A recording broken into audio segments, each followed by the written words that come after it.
My name's Alicyn Packard, and you are listening to the FSF Podcast. We came, we saw, we failed. Cool. Cool. Our show is brought to you by our charity sponsor, the Red Shirt Widows and Orphans Fund, which supports the Wish Upon a Teen Foundation that helps out sick kids when they need it most. And just imagine the comfort you'll give Red Shirt Crewman number 2013. She'll know that when she puts on the red shirt and joins the crew of the Enterprise in their struggle against incoming trucks, that she didn't leave her family destitute and without hope, because the Red Shirt Widows and Orphans Fund has her back and what's left of her paws of fury.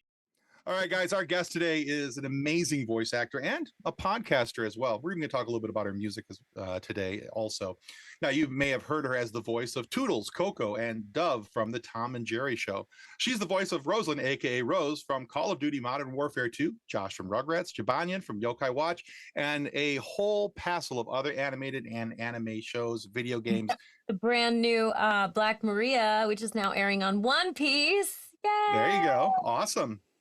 And we mentioned a podcast that, of course, is Alicyn's Wonderland, which takes you on a journey into the world of voice acting and those that she's worked with and those whose work she admires, stolen right from her page. I didn't write anything that cool. That was from Alicyn. So we are very excited to welcome Alicyn Packard to the FSF podcast. Welcome to the show, Alicyn. What's going on? How's it going?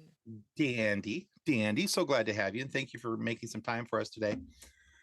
So, Alicyn, typically when we have somebody on the show, one of the first things I always want to talk to them about is their origin, how they got started, how they got to be the person we have in front of them.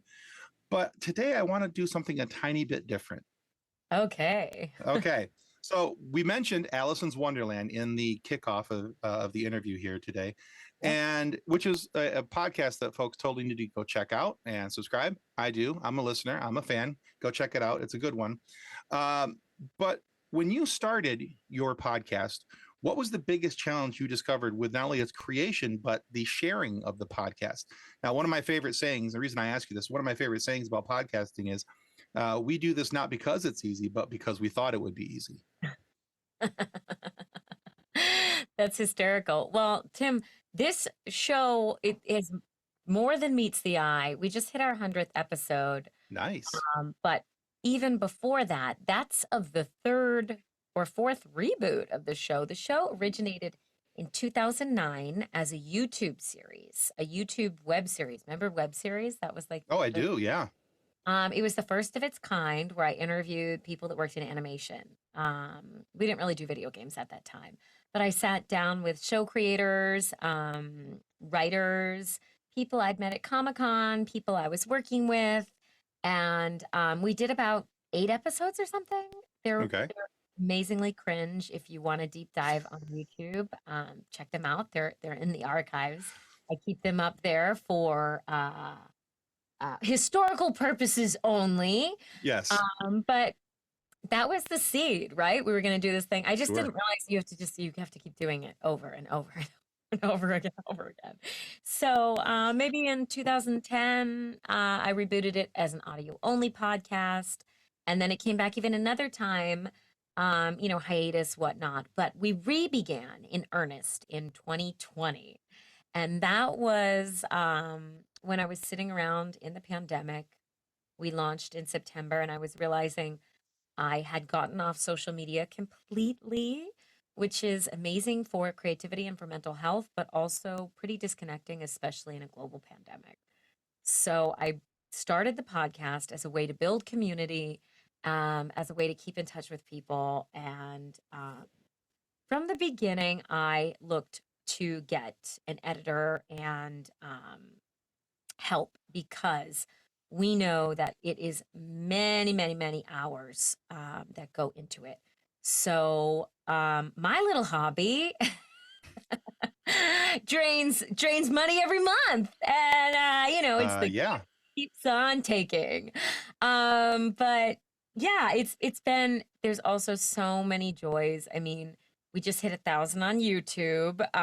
Season 1, we were doing IGTV, and that was actually great. I loved that. But then as an audio podcast, the audio had a lot of interruptions and a lot of people chiming in, which is great for community building. But in the replay, you're like, I don't care who Skull Guy 37 is. Like, I just want to hear them talk. Right. So the next year, season 2, we launched in a studio space that I was renting out, and that was Real Voice LA, and they were great. But it was a little bit more costly because I'd also have to rent the studio. So season 3, which we're in right now, I built out my home recording studio. Oops. Excellent. And did I lose you? No, You're still there, right? Yeah, I can still see you. And that is the corner, the famous Alicyns Wonderland corner that people come and they hang out in person. And we do this in real life, which has been it's been a real joy. And we're getting ready to wrap up season 3. We have about 3 more episodes to air, and then we're done for the year. And then I'm gonna regroup and come back again in like January, February. Fantastic. Yeah, that's great.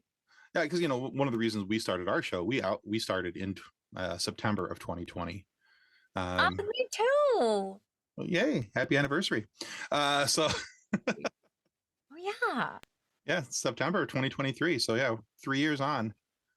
Wow. But yeah, so we started this for a lot of the same reason. We were in search of community. We were in search of wanting to have a way to communicate and deal with the outside world, especially for me, having spent so much time in 2020 with my daughter in the hospital, and then coming out of the hospital, because we were only out of quarantine for a couple months, out of the hospital for a couple months before we went right into quarantine. Oh, wow.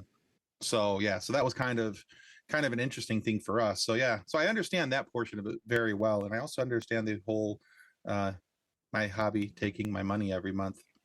It's probably the most. Everybody's like, "Oh, golf is my most expensive hobby." I'm like, "You haven't tried podcasting, have you?" I know. And do you edit yourself, or do you have people that? I have a John for that, because so back when I was running my show focused on Forward, that was an audio only podcast, and I did a few live shows here on YouTube with it.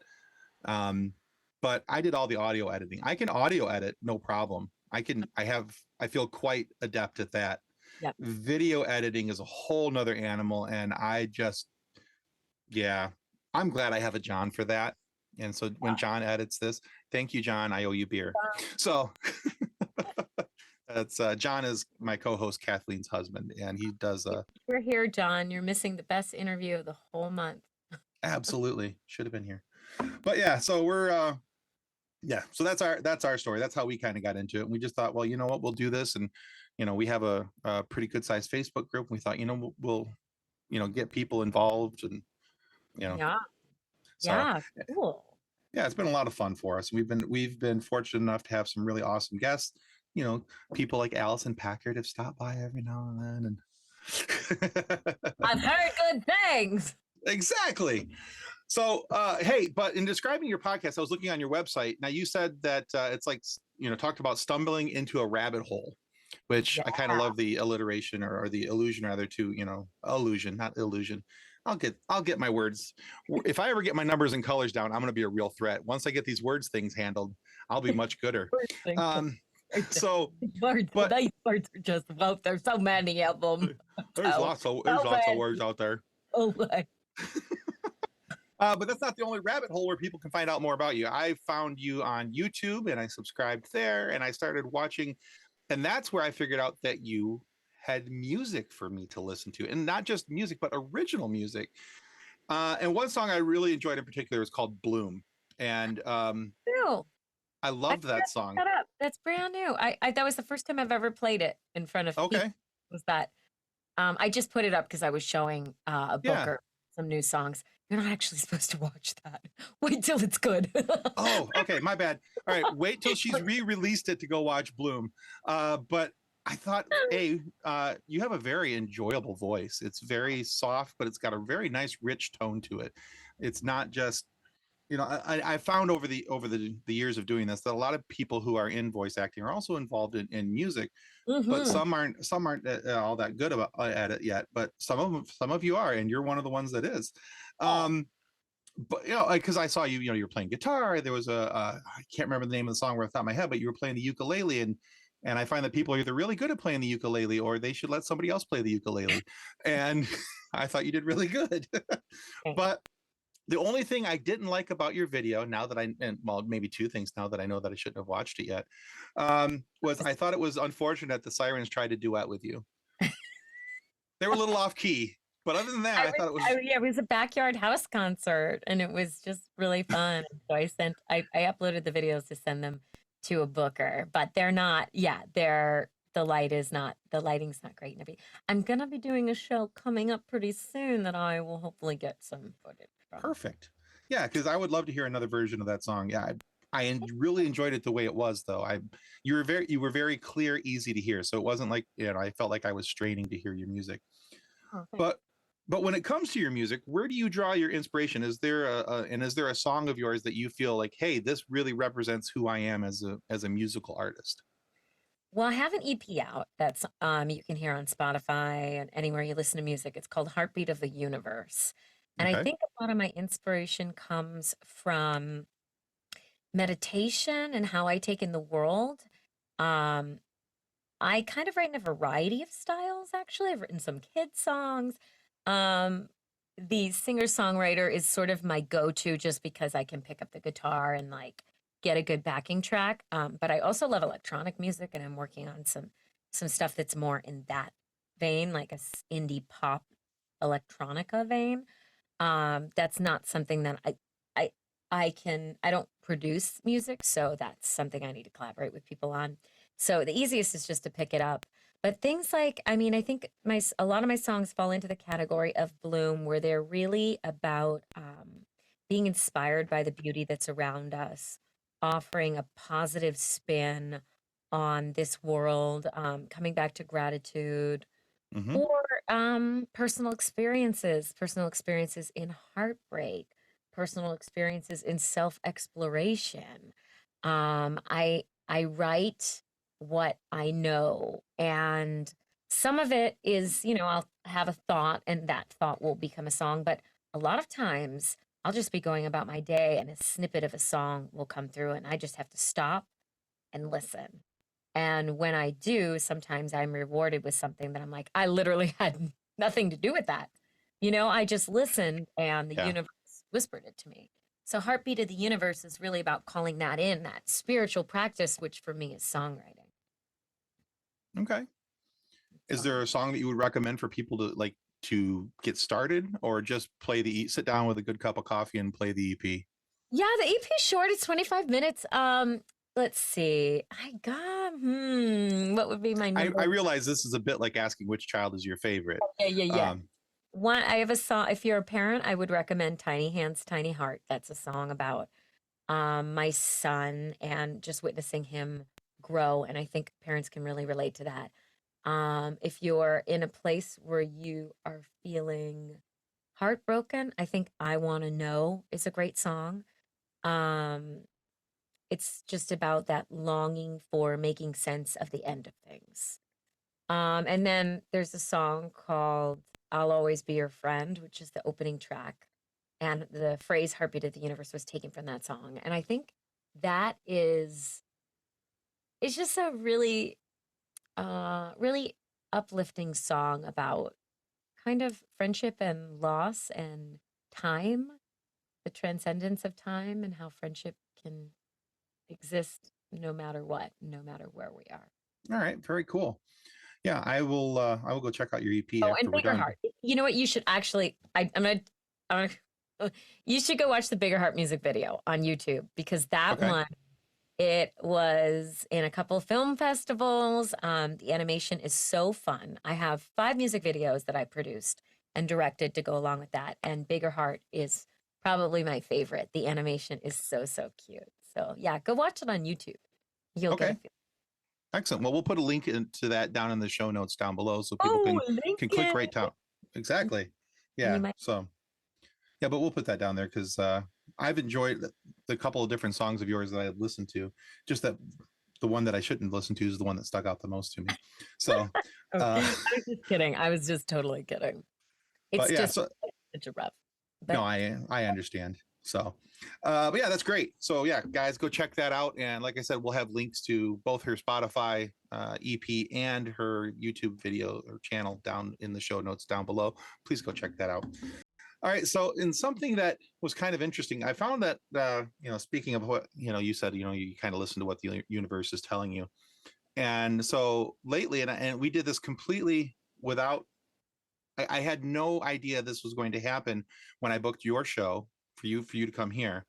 Last night, we sat down with an author named Frank Bedore. And Frank writes a series of books called The Looking Glass Wars, which is all about Alice in Wonderland. It's a revision of the Alice in Wonderland tales. It's what he deems as the true story of what happened to Alice. And, like the Mad Hatter isn't a bad guy. He's he's this basically a badass bodyguard. And, he's this, really cool guy and on all this stuff. And so we talked with him last night, and then today we're talking to you, and your show is called, Alice's Wonderland. And it's just one of those things where, I was like kind of reflecting on that last night after we got done with his interview. I went, isn't that kind of funny? So tomorrow I'm talking with Alicyn about her show, which is Alice's Wonderland. We talked with Frank about this show, which is talking about the Looking Glass and all these different things. So one of the things that we talked about, Frank, and I realize I'm completely building a clock here to tell you the time, but I felt obligated to tell you all of that. And I'm just curious about this because we talked with Frank about this last night after we got done with his interview. Was the effect that Alice in Wonderland, oh, Jesus, that's a different movie. It's my Wonderhand. Exactly. Right there. It's a good one. So I'm just curious. We talked with him about the effect that Alice in Wonderland, the novel by Lewis Carroll, has had on his pop culture life. And so I'm wondering, what effect do you feel that, because you used the name Alice in Wonderland, was that just a cool coinkydink because of the proximity of the name, or was there more to it, a deeper appreciation of Alice in Wonderland? My son and I have read a lot of Alice in Wonderland, but the main thing that I remember is the movie and growing up the Disney movie, and it drove me crazy. Like, it didn't leave me with a very good feeling. The Queen, well, it was just like a bad acid trip before. Like, what is going on? It feels like that a bad dream. Sure. Not quite a nightmare, but a bad dream. But because my name is Alicyn, which I don't know if you're going to see it down here or not. I see it down here on my screen. I like the idea of what is Wonderland and what would my Wonderland be. It would have crazy cakes, yes. There would be some mad people. There would be a dinner party, but I just feel like there wouldn't be a murderous queen, probably. Like, her and I would probably get along great. And so I've just always thought, resonated with that moniker and the idea of, because it's a play on words, Alice, and my name is uniquely spelled with a C. So, so yeah, I just kind of brought that up. But Mary Alice, who was the production designer on the Disney version of Alice in Wonderland, her drawings that inspired it before they were totally Disneyfied are really amazing. And every kind of art that's embodies the essence of Alice in Wonderland is so creative and so free and so wild that it's something I really resonate with. And I think that, with that artwork, I've been able to have a lot of fun with the brand. For seasons 2 and 3, we did a really cool photo shoot. One, I'm falling through the looking glass, and my friend Suzanne Strong photographed that. Falling through the looking glass, hair flying up in the air. And then I had this amazing digital artist named Gare Visuals, he goes by on Instagram and online. He made it so magical by using his incredible Photoshop skills to bring in all these different artifacts and objects. And then the second one, I'm interfacing with a mushroom. I found there's a photography studio you can rent out on Peerspace around the corner in North Hollywood. And we went there and they had a mushroom, and Gare took that one and he made it caterpillar. And so I can't wait to see what we do for season 4, but it just brings a lot of fun to the branding. And eventually I want to do, a wrap party or some kind of celebratory event, and that'll just be like such a fun party. Yeah, that'd be very cool. Yeah, it's I haven't started reading the book yet. I just got the book yesterday, but the first one was called The Looking Glass Wars, and it was just a really cool concept on it. And I thought that it's just a a kind of one of those cool things where For the kids are universe brings you this, then the universe brings you this, and then there's like neat little crossover in the middle. So it's a sign. it's a sign that I need to pay more attention to Alice in Wonderland. What So what grade, or is it for kids, a middle grade, or is it no, I don't believe it's YA. I believe it's just your standard adult science fiction, sci-fi, fantasy run at something. So I don't believe it's YA though. I could be wrong, but because I had my daughter look into it. My daughter is a huge, voracious reader, and just she's 16. Oh, wow. And like last year, I think she read 200. She keeps a list. She read like 228 books last year. So yeah, she flies through them. But because of her chronic illness, she's also an insomniac, and she has a hard time sleeping. So she's up a lot. And so overnight, instead of watching TV, she lays in bed and reads on her Kindle. Yeah. So, but yeah. It's just kind of an interesting thing. And so I'm actually looking forward to the book because, especially because there's a really cool Star Wars tie-in to the book, and I'm a huge Star Wars fan. But enough about that, because that's not about you. So anyway, back to me. Back to Alicyn, back to the person who we're interviewing today, not the one we interviewed. Anyway, so one of the things I love about talking with voice actors in particular is the wide range of voices that you guys can do. Like, we've had voice actors on who they hit the highs and the lows. A lot of that, again, is going back to being musically inclined and being able to handle, all of that. But especially when it comes to you anime guys, and you do quite a bit of anime as well. You guys have to work with, who was it? I want to say it was Mick Wingert, who introduced us to the term lip flaps, having to deal with the lip flaps, and getting the timing down and making it look as natural and as you can for the character on screen. I mean, as natural as you can for a cat or a talking dragon or whatever it may be at the time. So my question here is, what techniques have you personally employed when it comes to dealing with the lip flaps to help you be successful? And was there any challenges that you personally had to overcome with that aspect of your work? I mean, well, I think the first show I dubbed was Poppycat, which is actually a British show. So that was an easy intro. We did 2 seasons of that. It was a preschool show.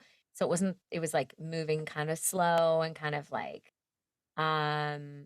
joyful kind of preschool show.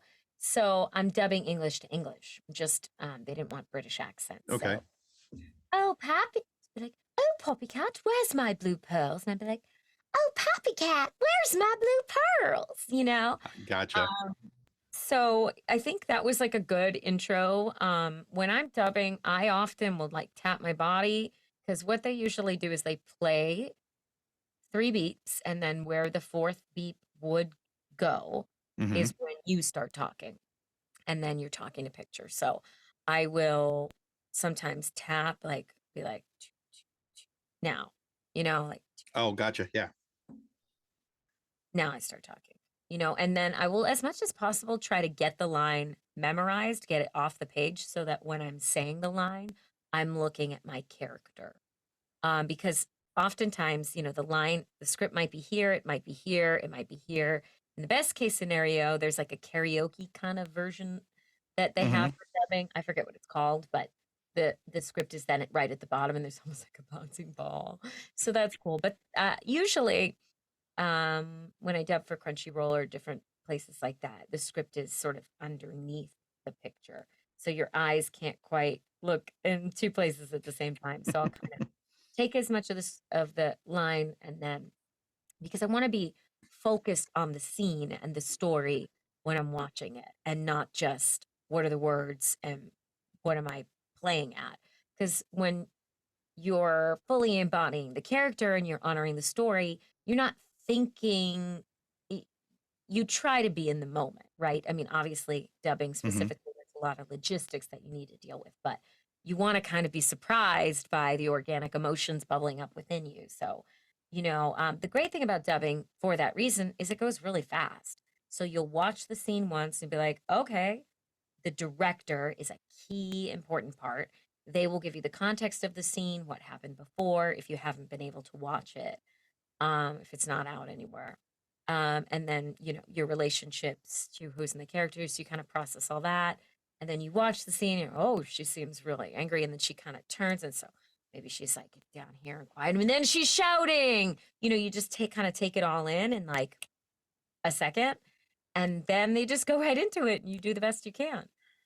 And I think there's something almost, there's a real metaphysical kind of process to it because you are just so in the moment. You have to be really, really focused on what's happening to stay in the scene. So it's kind of like you're just like, you're in it, Mm-hmm.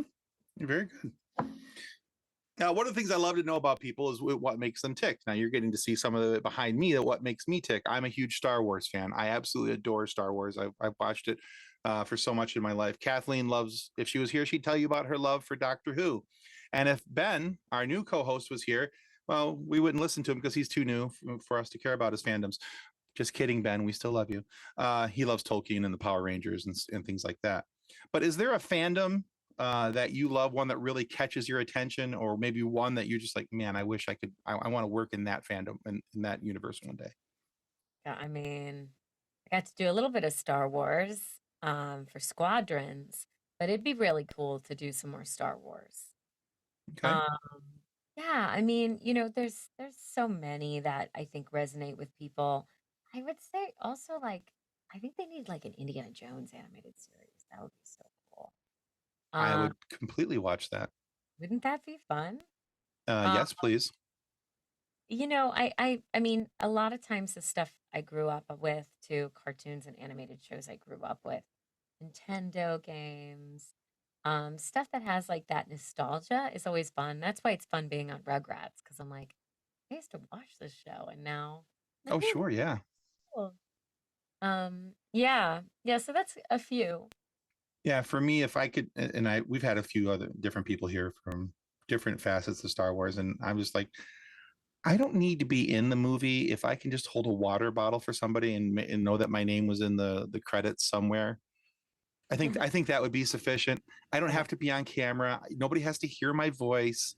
You know, I just want to know that my name is up there somewhere, and I would be just entirely thrilled with that. That'd Maybe you be. can win a raffle or something. That's a I good mean, thing. it's worth a try, but so that's one of the things I do like about the show, is being able to have people on the show that and talk about their fandoms. Where does their nerd flag fly, and find out kind of what, because there's so many different things, and you mentioned some of them. Some of the shows and things that you watched as a kid, and being able to talk to the voice actors who do those roles and who have participated in those things, and even like you talking about being on Rugrats because it was something that you used to watch. I mean, there's that's a really cool emotional tie-in Yeah. for something that you're doing. So, but yeah, so that's cool. I like your answer. Like I said, I'm always looking for what makes people tick, and I always love that there's an emotional tie-in somewhere where you can go, oh yeah, there's somebody's really invested in that, and I think that shows up in your work quite a bit more. All right, Alicyn, one final question. And we started asking this of all of our guests because we thought, as a kid, you get asked this a lot. And then at some point, people just stop asking and we think it's rude. And we think you should always be asked this. So, Alicyn Packard, what's your favorite dinosaur? Well, my favorite dinosaur actually doesn't exist anymore. My favorite dinosaur was the Brontosaurus. Nice. They found out that dinosaur is not actually real. They mixed up the tail and the neck, and it's actually called an Apatosaurus now, and it just doesn't do it for me. Bring back the Brontosaurus, yo. Right? Yeah, bring back the Brontosaurus. Team Bronto. So, wait, now Littlefoot doesn't exist anymore? That's sad. A Yeah. whole portion of my childhood just ripped away from me right there. No, and then they took Pluto away. I'm like, listen, Jerks. Uh, What answers have you gotten? so Tyrannosaurus Rex is pretty popular. T-Rex because and golly, I don't remember who it was, but somebody said that was the. They said we know that it's the pumpkin spice latte of the dinosaur world, but we're going with the pumpkin spice dinosaur, and that's the T-Rex. Which I thought was funny, and particularly because you have now that I think about it, you're running a pumpkin spice candle. Candle. Brand. But yeah, T-Rex. My favorite is the Triceratops. Always has been. I've always liked rhinos, and so I've always thought rhinos were really cool. And then to have a dinosaur who was basically a triple horned rhino was really cool to me as a kid. So, but I've always liked them. Allosaurus we got a couple times. Velociraptors we got a couple times. Velociraptor made popular by Jurassic Park. Right, which is not what they actually look like, but that's a whole nother conversation for a whole nother time. That's because the true Velociraptor is much smaller, and it wouldn't have been as scary for the Even smaller than no. Yeah, it's one of those things I learned about because I said we were talking about Velociraptors with somebody, and I was given an education. I was like, oh, well, okay then. So I learned something that day. But all right, well, hey, Alicyn, I want to say thank you for being on our show, and thank you for putting up with me as a solo interviewer and all the hassle that came along with it, because apparently I need my co-host here to help me manage my words and my ability to speak. But exactly. But hey, where can our listeners and followers go to find out more about you, your shows, your work, everything you've got going on? Well, I'm probably most active on Instagram, and it's at Alicyn, Alicyn. I also dabble on TikTok. It's at Alicyn Packard. If anybody knows the person that has just Alicyn, she's not even on TikTok anymore. So, let her know I want that username and see if we can make that happen. And then YouTube, my podcast is at Alicyn's Wonderland, and my personal account is at Alicyn Packard. And in LA, I'm going to be doing a music show at Hotel Cafe, and I'm actually teaming up with a couple other voice actors bands. There's a band called Honey Pig, which is a trio of voice actresses. Debbie Derryberry, who's best known as the voice of Jimmy Neutron and Laura. Brenna Larson, who is one of the Care Bearers, and also was on Genshin Impact, and Stephanie Sutherland, who's also on Genshin Impact. So their band is going to be playing. I'm going to be playing, and then we're also featuring a band called the Brems, and they're a Dallas-based band. And the singer, Stephanie Young, she plays Nico Robin in One Piece. So we have an epic thing that's going to be out this year, or maybe next year at this point. So it's really fun to team up with them, and it's called Voices Unplugged. I'm trying to make it sort of a recurring thing. So if it goes well, we'll be back. Very cool. All right. Well, we'll make sure that your social links and your YouTube link, and we'll put a link for your Spotify EP down in the show notes below.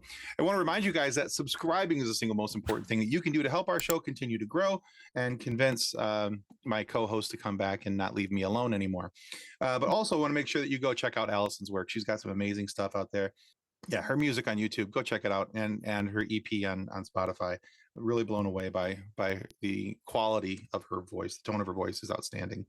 But if for whatever reason you are not happy with the content of our show today, please feel free to lodge a complaint with the head of our complaint department. That, of course, is Chief Tulio from Ratchet and Clank. Send your complaints and your meal orders to Chef Tulio, and if she likes you and your complaint, I'm sure that this sweet chef, along with her sous chefs, will make you something good to eat.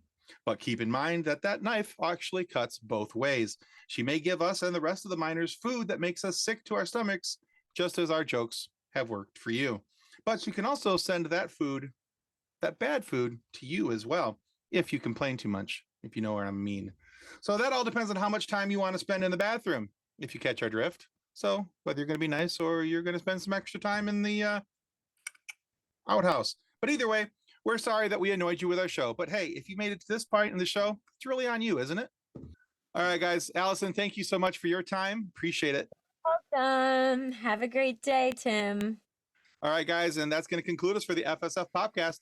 Goodbye. Copyright 2023 FSF Popcast.